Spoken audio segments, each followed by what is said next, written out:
兄弟们，还有3天，二手车行业要面临大洗牌了。可能会有人觉得这是你们车贩子该操的心了，和我们普通老百姓有什么关系呢？其实呢，还是和你们有点关系的。来，我给大家分析一下。首先呢，我来做个调查。如果你家目前呢没有车的，最近又想买一台二手车带手练步的，把1打在公屏上。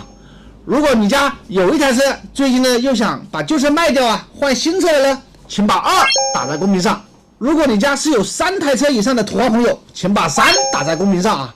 OK， 我把这3种情况总结出来了，再给兄弟们呢分析一下，说说二手车的新政对普通人有什么影响吧。情况1，你现在没有车，又想买一台。1月1号新政出台，二手车交易只能够通过商务部备案的二手车销售公司开具发票后去车管所过户。在这之前呢，大部分车贩子是把车过户到自己名下，而新的政策呢规定啊，个人名下车辆一个治安年内最多只能够转让2台，生意好点的车贩子啊，一个星期都不止2台。所以呢，以后只能走公司流程，先过户到公司，再卖给个人。但是公司卖车呢是要开发票的啊，开发票就要涉及到交税。兄弟们记得一点啊，羊毛总是出在羊身上，买的必然没有卖的精。商品的附加成本上涨了，总是会体现在最终的销售终端的。你买碗热干面，面涨了，人工涨了，房租涨了，所以热干面从我们小时候的1.5块到现在的5块啊。二手车也是这个道理，卖车要交税了，就会影响到车贩子的利润。为了不影响收入呢，那只能涨价卖咯。所以呢，这个新政对最近想买二手车的人来说呢，不一定是好事啊，可能付出的代价比之前呢要高出那么一丢丢。卖价涨了，那收车价是不是会高点呢？这就是刚才打2的兄弟们想知道的。最近想换车，新政对二手车的收车价是积极的影响还是消极影响呢？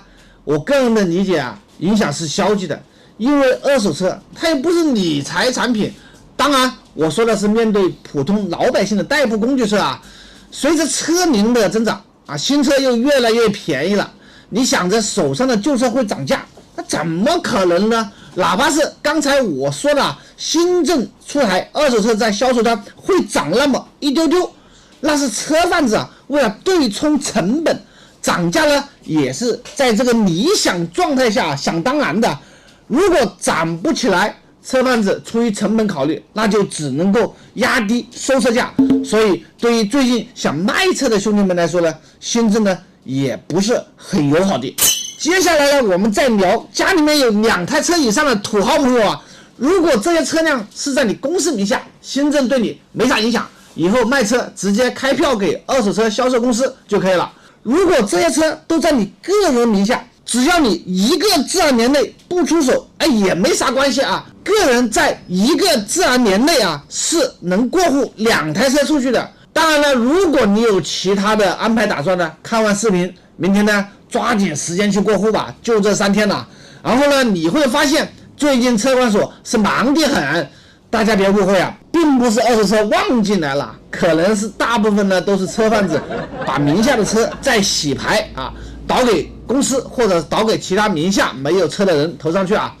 OK， 解读完二手车新政，不知道对兄弟们呢有没有啥帮助？话说回来，国家出台这种政策来规范市场呢，终归是件好事。作为公民依法纳税肯定是没毛病的。不过大家觉得是不是规范了？以后买二手车就不会有那么多的坑，可以放心大胆的买的呢？这个呢，我只能大家都懂的。如果兄弟们对这个话题感兴趣呢，可以在评论区打出来，我单独再拍一些视频给大家聊一下。好了，今天就和大家聊到这里，我们下期再见，拜你个拜。